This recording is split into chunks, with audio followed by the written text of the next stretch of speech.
الله الرحمن الرحيم. السلام عليكم ورحمة الله وبركاته.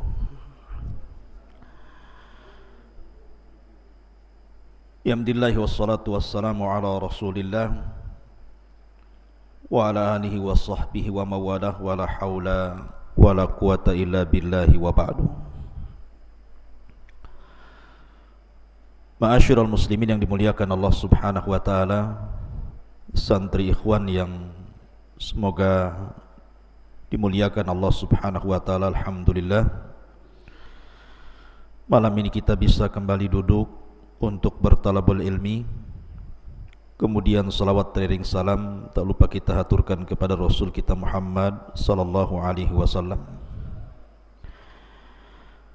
Pembahasan malam ini adalah bicara tentang alam jin.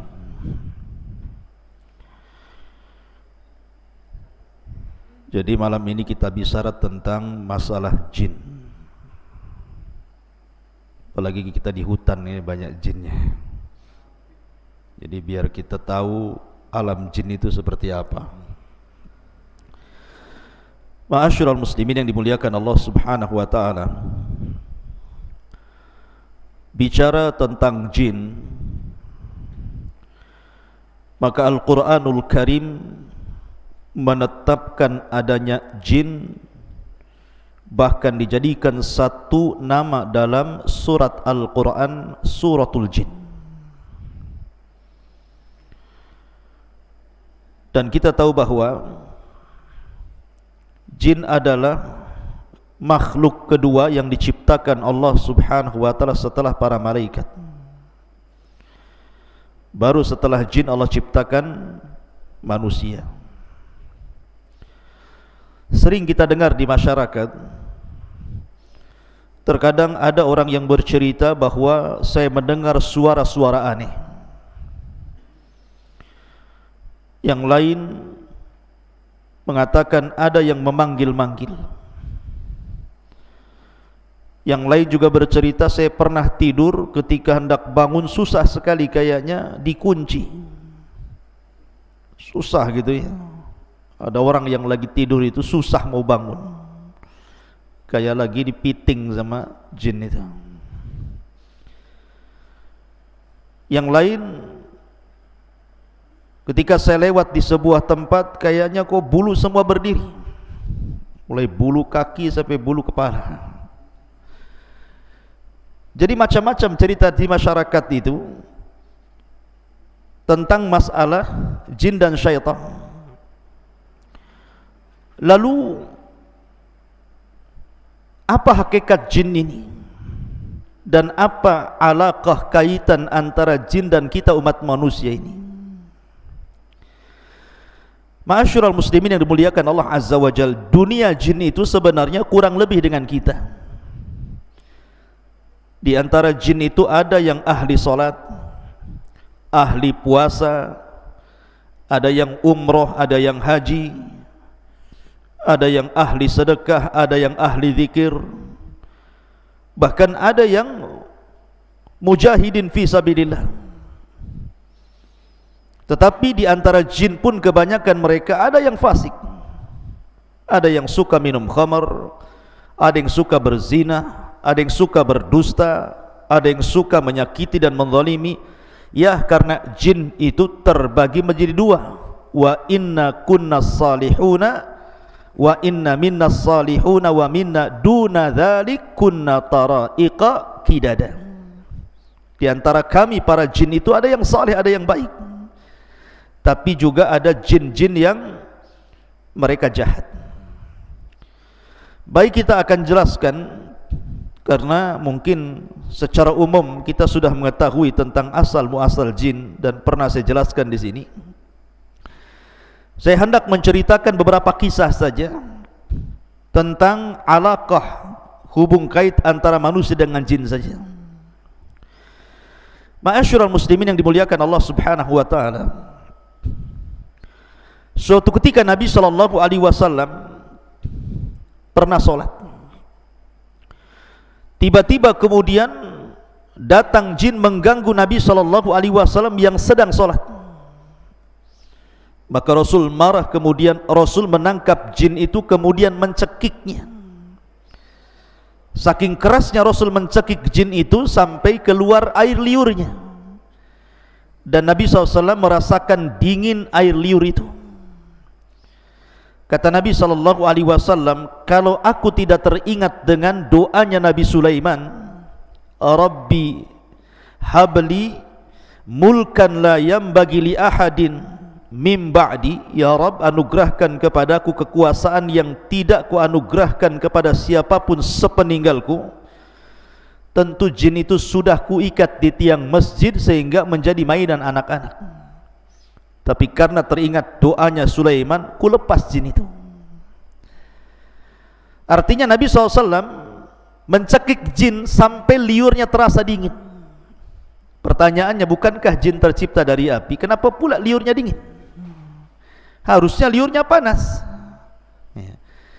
Yang tercipta dari api itu asal penciptaannya bapak moyang mereka, tetapi anak keturunannya tidak seperti moyang mereka, sama dengan kita.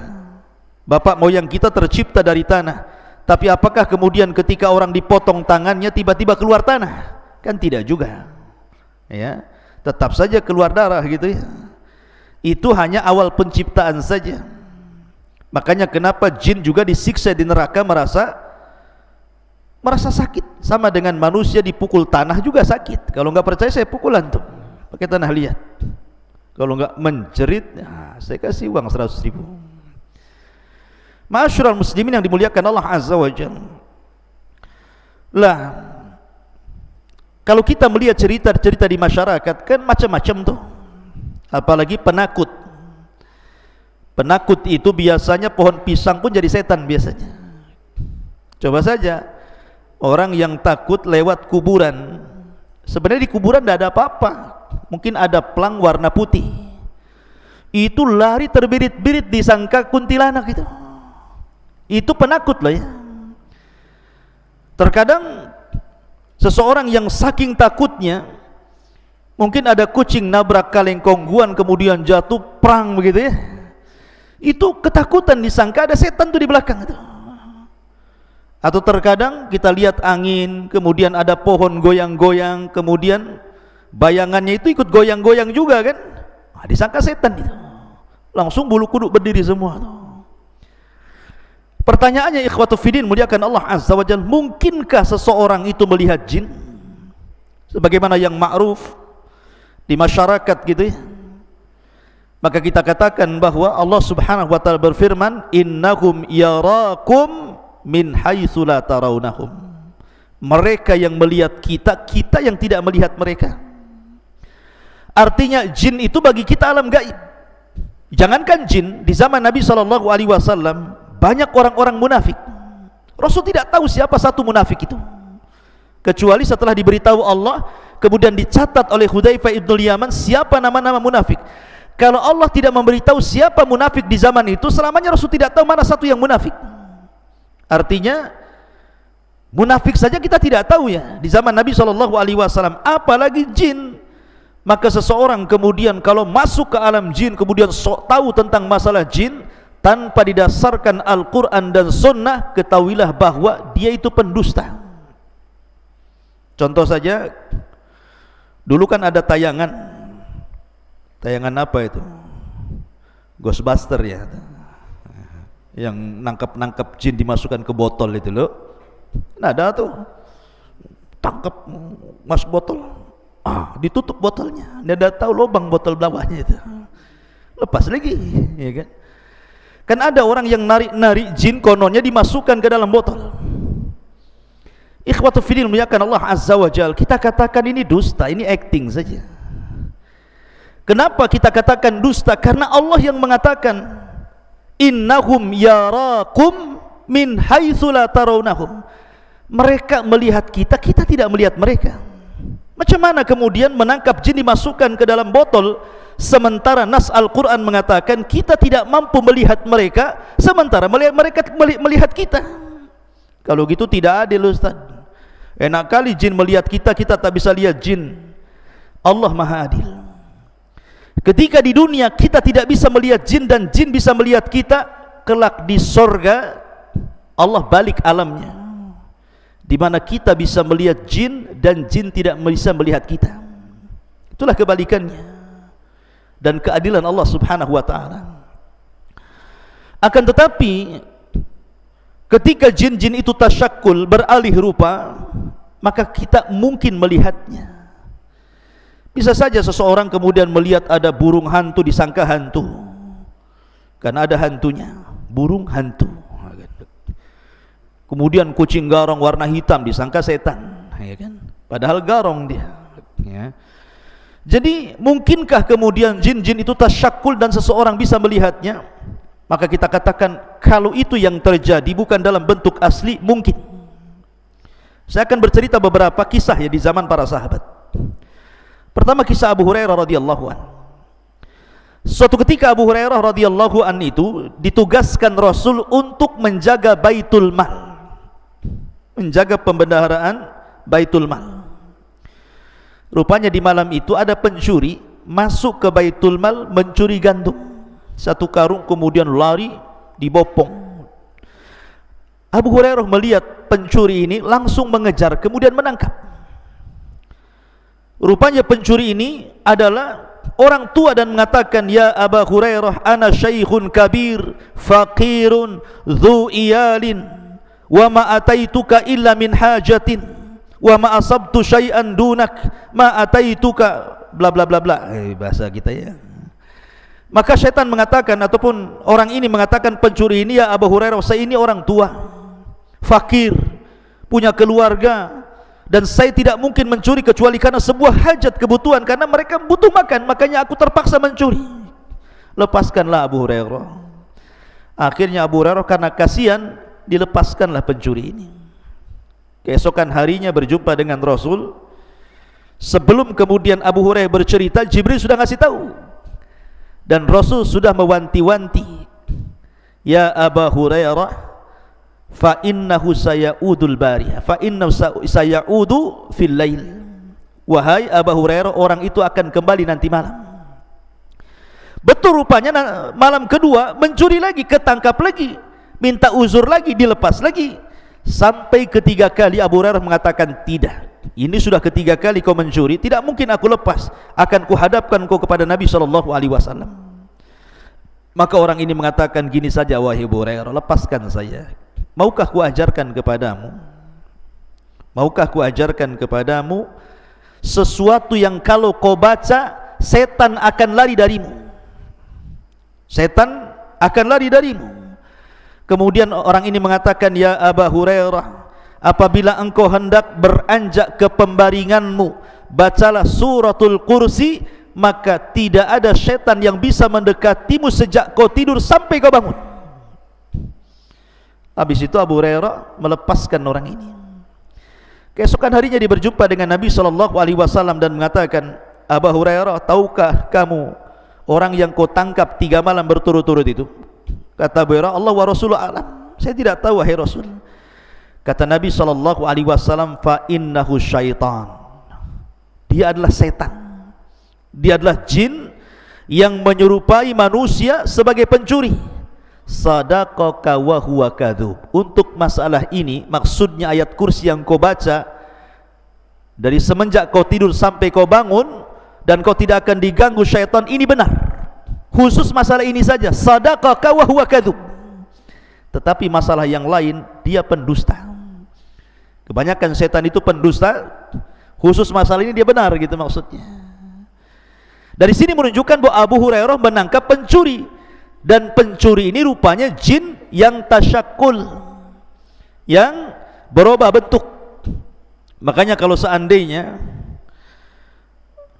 ada seseorang sudah meninggal, dan saya punya cerita di kampung di Majalengka sana. Jadi ada preman mati. Preman bisa mati juga gara-gara minum tuak oplosan, ya. Jadi minuman keras, oplosannya nggak kira-kira, pakai spiritus. Antum tahu spiritus? Ya. Jadi cap orang tua dicampur spiritus. diminum kurang mabok, dicampur pil BK. Antum tahu pil BK? Untuk anjing gila tuh. Itu namanya pil BK tuh. Tuak, campur spertus, kasih pil BK, matilah. Itu bukan oplosan lagi, oplosan kuadrat namanya. Oplosan di atas oplosan lagi tuh. Ketika mati, rupanya tersebar di desa itu bahwa preman yang mati itu ada di atas jembatan, sedang duduk. Akhirnya dalam 1 minggu itu, ketika mendengar berita itu, tidak ada preman kampung keluar. Rupanya preman takut sama setan. Ya. Jadi tersebar berita bahwa dia hidup lagi, setiap hari nongkrong di atas jembatan katanya. Pertanyaannya, mungkinkah itu dia? Saya pernah bertanya waktu di Yaman kepada Syekh Adnan hafizahullah ta'ala, guru saya yang mengajarkan kitab Fathul Majid, kitab Tauhid, tentang kisah ini. Ya Syekh, saya begini di kampung, persis yang saya ceritakan. Apa kata Syekh Adnan? Dia mengatakan bahwa yang dijumpai itu bukan preman tadi, karena orang yang sudah mati tidak mungkin hidup lagi, karena ada barzah yang memisahkan antara kehidupan dunia dan kehidupan kubur. Lalu siapa yang nongkrong di jembatan itu, yang mukanya mirip itu? Maka dia bisa menjawab, kalau cerita ini sahih, kalau cerita ini benar gitu ya, bukan dikarang-karang, maka sesungguhnya orang itu adalah qarinnya si preman tadi. Karena setiap orang itu punya qarin, punya jin yang menyertai sejak lahir. Jadi kalau seandainya ada orang mati kemudian hidup lagi, bukan orang itu hidup lagi gentayangan, tetapi qarinnya yang gentayangan membentuk orang mati itu. Jadi bisa saja itu jin yang menakut-takuti manusia. Kemudian kisah yang kedua, kisah Ubay bin Ka'ab. Jadi suatu ketika Ubay bin Ka'ab ini dengan para sahabat Nabi hendak menuju dari Mekah ke Madinah, melewati padang pasir. Kemudian sampai di padang pasir lupa jalan, karena zaman itu kan tidak ada Google Map ya, di zaman itu tidak ada kompas gitu ya, hanya mengandalkan insting saja, dan orang yang biasa jalan dilalui. Rupanya Ubay bin Ka'ab dan sebagian para sahabat itu nyasar, tidak tahu kemana arah ke Mekah. Pokoknya bingung. Yang namanya padang pasir itu kan kayak lautan tuh. Nanti antum kalau pernah belajar di Arab, antum melihat padang pasir itu persis kayak lautan tidak bertepi itu. Jadi bingung Ubay bin Ka'ab ini harus kemana, sementara perbekalan minum mereka sudah menipis. Sampai betul-betul akhirnya minuman itu habis. Akhirnya mereka berusaha mencari air. Jadi ke arah selatan tidak nemu air, ke arah barat tidak nemu air. Pokoknya semua arah dia berusaha jelajahi, tetapi tidak ada air juga. Sampai akhirnya datang laki-laki yang sangat besar, badannya besar sekali kayak raksasa gitu ya. Kemudian menemui Ubay bin Ka'ab radhiyallahu an. Kemudian Ubay pun ketakutan dan mengatakan, "Man anta, siapa kamu?" Karena besar masalahnya badannya gitu ya. Maka orang besar ini mengatakan, "Ana min baqiyatin nafar minal jinnil ladzi istama'u ila Rasulillah sallallahu alaihi wasallam." Kata orang besar ini, saya adalah satu di antara sekelompok orang yang pernah datang menemui Rasul mendengarkan bacaan Nabi sallallahu alaihi wasallam yang disebutkan dalam surah Jin ya, "Qul uhiya ilayya annahu istama'a nafarun minal jin." Ada sebagian sekelompok jin, ada yang mengatakan 7 jin, datang menghadap Rasul mendengarkan Rasul baca Quran. Lah kata orang ini, saya adalah jin, satu di antara kelompok orang yang datang menemui Rasul yang kemudian mendengarkan ayat Al-Quran, dan aku pun masuk Islam. Kemudian dia mengatakan, aku pernah mendengar Rasul bersabda, al-muslim akhul muslim. Muslim itu saudaranya muslim yang lain. Baik kutunjukkan kamu ke arah di mana ada mata air di sana. Akhirnya kemudian jin ini mengarahkan arah ke arah sini, khudut tariq, ambillah jalan ini wahai Ubay, engkau akan mendapatkan air. Akhirnya Ubay bin Ka'ab pun membawa para sahabatnya kemudian mengarah ke yang ditunjukkan jin tadi itu ya, dan dalam berbentuk orang besar tadi, rupanya betul dia mendapatkan air di situ dan selamat dari kematian di padang pasir. Lihat, terkadang jin itu tasyakul, berbentuk manusia atau berbentuk yang lainnya. Ini kisah yang kedua. Kisah yang ketiga, di zaman Umar bin Khattab radhiyallahu anhu. Jadi ketika para sahabat Nabi SAW berada di Yamamah, ketika dalam kondisi perang, tiba-tiba salah seorang sahabat berjumpa dengan orang yang penampilannya aneh. Orang yang penampilannya aneh mengatakan kepada sahabat ini dan mengatakan, dari mana kalian? Dia mengatakan, kami pasukan perang yang diutus oleh Amirul Mukminin Umar bin Khattab radhiyallahu anhu. Kemudian sahabat ini bertanya, man anta, siapa kamu? Maka orang yang aneh ini mengatakan, ana minan Nahawan, saya dari Nahawan. Dan Allah saufa yaftahullahu ala Nu'man ibn Bashir walakinnahu ustushid. Tiba-tiba dia mengatakan, sebentar lagi kan kalian akan menyerbu Nahawan, kupastikan kalian akan menang. Tetapi yang memimpin perang kalianlah Nu'man bin Thabit, Nu'man bin Bashir afwan. Tetapi dalam peperangan itu Nu'man akan mati syahid. Kagetlah orang ini. Oh, belum perang kok dia bisa meramalkan seperti itu. Masalahnya, kalian kan akan berangkat ke Nahawan, menyerang Nahawan, tetapi Allah akan menangkan kalian di tangan Nu'man ibn Bashir, tetapi Nu'man akan mati syahid di situ. Akhirnya orang ini, sahabat ini langsung lari menuju Umar bin Khattab radhiyallahu anhu dan mengatakan, ya Amirul Mukminin, tadi saya berjumpa dengan orang yang aneh.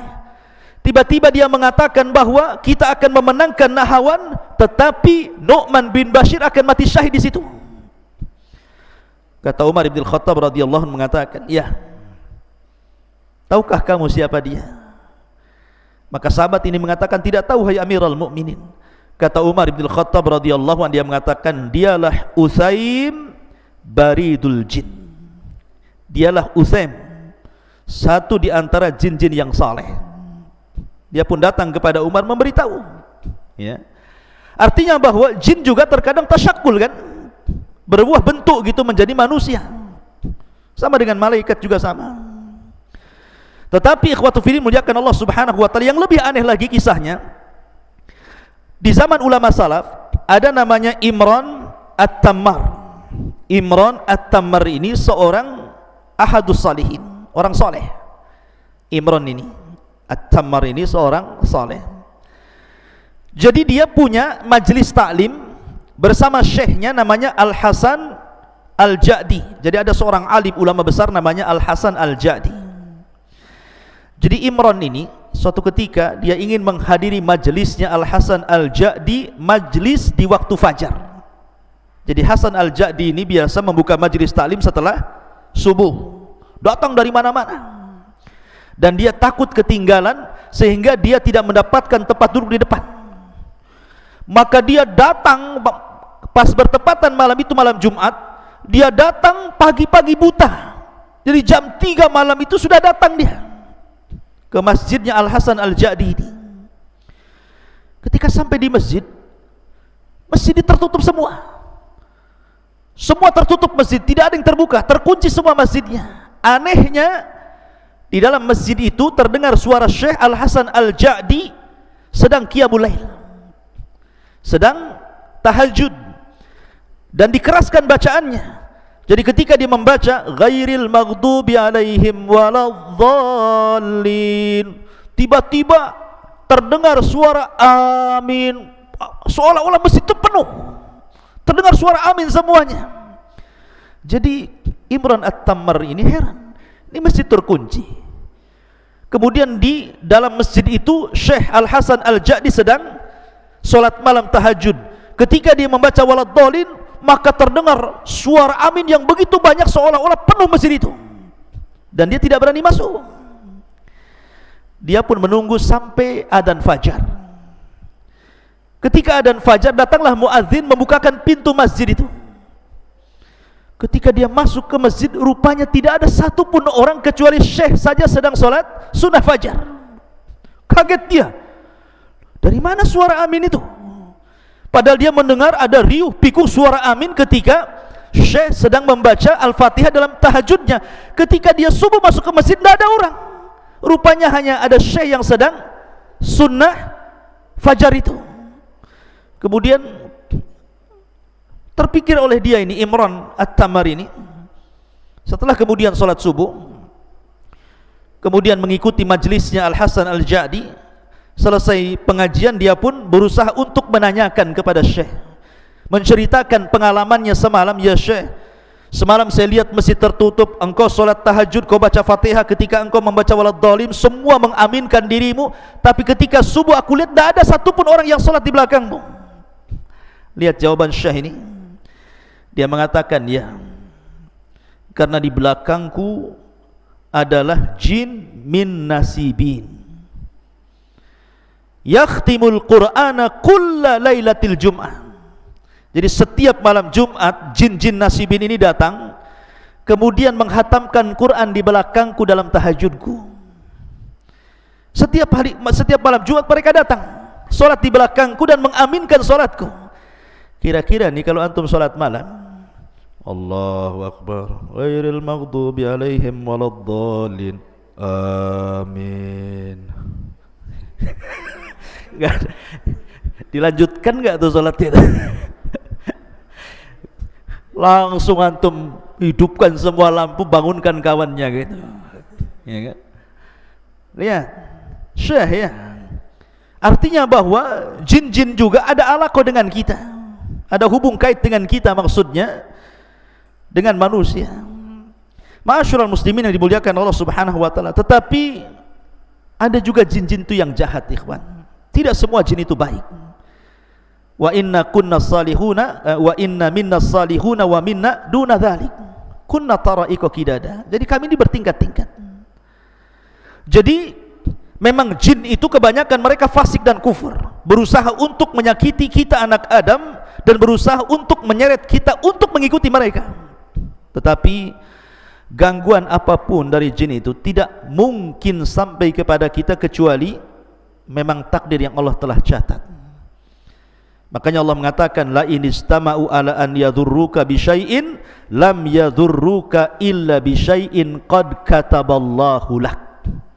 Kalaulah satu dunia jin itu berkumpul hendak memberikan madarat kepadamu, tidak mungkin madarat itu sampai kecuali memang sudah ditetapkan dalam takdir Allah. Jadi tidak perlu takut antum. Kalau ada dukun datang kepada antum, saya sihir kamu, sihir sajalah. Sambil nyantai ya, saya sihir kamu, silahkan sihir saja. Ya. Tapi tidak perlu sombong, sihir saja. Ya. Emang siapa kamu? Ya. Kuruqyah kamu. Jadi tidak perlu kita sombong. Yang penting kita yakin bahwa kalau mereka mengancam sihir, sihir itu tidak mungkin terjadi kecuali karena izin Allah Subhanahu wa taala. Dan jin itu ada titik kelemahannya. Saya contohkan sebuah kisah. Di zaman Nabi SAW, jadi Imam Hakim meriwayatkan dari Ya'la bin Marrah, dari bapaknya, dia mengatakan, aku safar bersama Nabi. Tiba-tiba aku melihat sesuatu yang sangat ajaib, yang sangat takjub, menakjubkan gitu ya. Karena ketika di perjalanan, rupanya ada seorang wanita bersama anaknya. Anaknya ini sakit-sakitan selama 7 tahun, selalu pingsan, kemudian siuman, pingsan lagi. Pokoknya selama 7 tahun itu 2 hari sekali pingsan dan sakit parah, nggak bisa ngomong. Sehingga kemudian ketika berjumpa dengan Nabi SAW, Rasul bertanya dan mengatakan, kenapa anakmu itu? Maka ibu ini mengatakan, boleh jadi dia terkena syaitan wahai Rasul, tolonglah obati anakku. Maka Nabi SAW akhirnya mendekat anak itu, kemudian membuka mulutnya. Kemudian Nabi SAW hanya mengatakan, ukhruj ya aduwallah, keluar wahai musuh Allah. Cuma ngomong gitu saja, ukhruj ya aduwallah, ya, keluar wahai musuh Allah. Habis itu anak itu kemudian tertidur dan setelah bangun tiba-tiba sembuh penyakitnya. Tidak tersisa sama sekali dari selama penyakit 7 tahun lamanya itu, hanya Nabi mengatakan ukhruj ya aduwallah. Makanya kenapa dalam dunia ruqyah ikhwan, kalau antum nanti jadi peruqyah, Nabi SAW itu tidak pernah memperbanyak dialog dengan orang yang diruqyah. Rasul hanya mengatakan ukhruj ya aduwallah, keluar wahai musuh Allah. Tidak perlu antum memperbanyak dialog. Kamu siapa? Dari mana asalmu? Dan nikah belum? Berapa anakmu? Kau kesini sama siapa? Nah, kau gabung sama geng mana? Tidak perlu ya. Jadi tidak perlu diperbanyak dialog, karena jin itu pendusta. Karena mereka pendusta, maka kalau antum meruqyah cukup bacakan Quran. Kalau dia menjerit-jerit cukup antum katakan ukhruj ya aduwallah, keluar wahai musuh Allah ya. Kalau tidak ya ajak mereka beriman saja, tidak perlu tanya yang aneh-aneh ya. Karena jin itu pendusta, dan tidak ada jin itu yang bentuknya indah. Jin itu bentuknya jelek. Makanya ketika ada seorang syekh meruqyah, rupanya masuk jin yang paling cantik di kabilahnya ke dalam tubuh orang yang diruqyah itu. Kemudian oleh syekh berusaha jin yang paling cantik di kaumnya itu dikeluarkan dari tubuh orang tadi, terus diruqyah. Sampai syekh bertanya tentang masalah sifatnya ketika itu ya. Bentuk kamu itu seperti apa? Karena dia mengaku wanita yang paling cantik, jin yang paling cantik di kaumnya. Maka dia mengatakan, sesungguhnya aku memiliki 9 kaki. Bayangkan, kalau antum dinadorkan dengan akhwat cantik tapi punya 9 kaki, mau nggak? Nggak mau. Itu bukan orang, namanya gurita tuh. Cumi-cumi namanya. Artinya bahwa jin itu tidak ada yang bagus. Sudah bentuknya jelek, mereka pendusta masalahnya. Jadi jangan diperbanyak dialog. Makanya Nabi SAW cukup mengatakan ukhruj ya aduwallah, keluar wahai musuh Allah subhanahu wa ta'ala. Kemudian juga ada cerita dari Rashid Ridha. Jadi suatu ketika ya kawan, ada seorang nelayan. Seorang nelayan ini dia melempar jala di lautan. Ketika dia melempar jala, kemudian menarik jala, rupanya terdengar suara di dalam lautan itu, seolah-olah ada yang tersangkut. Tiba-tiba terdengar suara aneh. Langsung ketakutan nelayan itu, akhirnya jalannya dilempar. Karena ketakutan dilempar jalannya. Kemudian dia pulang. Sejak peristiwa itu, sang nelayan akhirnya selalu diganggu oleh jin. Akhirnya dia sakit-sakitan sampai tidak bisa bicara. Berusaha dokter mengobati juga tidak bisa. Kemudian para peruqyah juga berusaha meruqyah juga tidak sembuh-sembuh. Sampai akhirnya dia datang kepada Syekh Rashid Ridha. Kata Syekh Rashid Ridha ketika itu, hanya membacakan 1 ayat saja. Fasayakfikahumullahu wa huwas samiul alim. Fasayakfikahumullahu wa huwas samiul alim. Tiba-tiba kemudian semua jin yang ada di tubuhnya keluar, dan Allah subhanahu wa ta'ala takdirkan dia sembuh.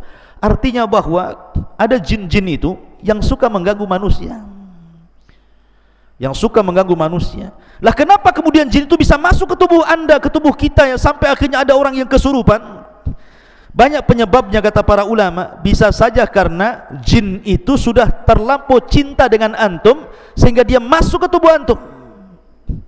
Kok bisa Ustaz? Dia cinta sama kita, surat menyurat pun tidak, pandang memandang pun tidak, ta'aruf pun tidak. Macam mana kemudian dia cinta dengan saya gitu? Kata para ulama, salah satu penyebabnya adalah ketika antum masuk ke kamar mandi, kemudian lupa membaca a'udzubillah, berlindung kepada Allah minal khubthi wal khaba'ith ya. Kalau orang lupa berlindung kepada Allah dari khubthi, setan laki-laki, wal khaba'ith, dan setan perempuan, maka dipastikan ketika antum telanjang di kamar mandi itu, maka aurat kita bisa dilihat oleh syaitan. Tetapi kalau seandainya kita sebelum masuk kamar mandi kita membaca doa perlindungan kepada Allah minal khubthi wal khaba'is, dari setan laki-laki dan perempuan, walaupun telanjang bulat di kamar mandi itu, maka tidak ada satupun jin yang sanggup melihat aurat kita. lah orang yang tidak pernah membaca doa ketika masuk khala, masuk kamar mandi, maka dia setiap hari jin itu menonton aurat kita. Karena setiap hari menonton aurat kita, akhirnya jatuh cinta. Kalau sudah jatuh cinta, maka dia tidak mungkin melepas kita. Ini salah satu penyebabnya. Yang kedua, atau karena dendam. Dendam itu maksudnya karena mungkin di antara kawannya dibunuh atau saudaranya dibunuh. Makanya kenapa Nabi SAW mengajarkan kepada kita, kalau antum kencing di alam terbuka, di hutan Jabal Uhud ini atau di mana gitu kan, jangan diarahkan ke lubang. Siapa tahu lubang itu tempat bersarangnya jin. Karena jin itu kan ada 3 jenis tuh. Ada jin yang berupa memiliki sayap, bisa terbang kemana-mana. Ada jin itu yang berupa anjing ataupun ular. Ada juga jin itu yang hidup di lubang-lubang. Makanya jangan kencing sembarang ke lubang gitu ya. Nanti di situ sarangnya jin, ngamuk dia. Sekarang logika saja, kalau antum di kepalanya dikencingi, marah nggak antum? Marah lah. Antum dikencingi Noval memakai kepalanya, marah nggak sama Noval? Marah. Ya. Jin juga sama, kalau dikencingi ya marah gitu ya. Makanya jangan kencing sembarang kalau di ruang terbuka itu. Karena bisa saja akhirnya karena marah balas dendam, masuk pula ke jalan darah kita, kesurupanlah kita. Atau mungkin dia itu masuk ke tubuh orang itu karena iseng saja.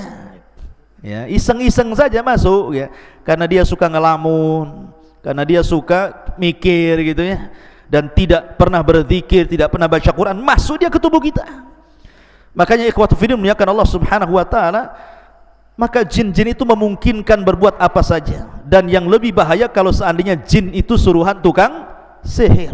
Dia bisa membuat kita sakit, dia bisa membuat kita mati, dia bisa membuat kita bercerai dengan suami istri, dia bisa membuat kita macam-macam jadi jahat gitu ya.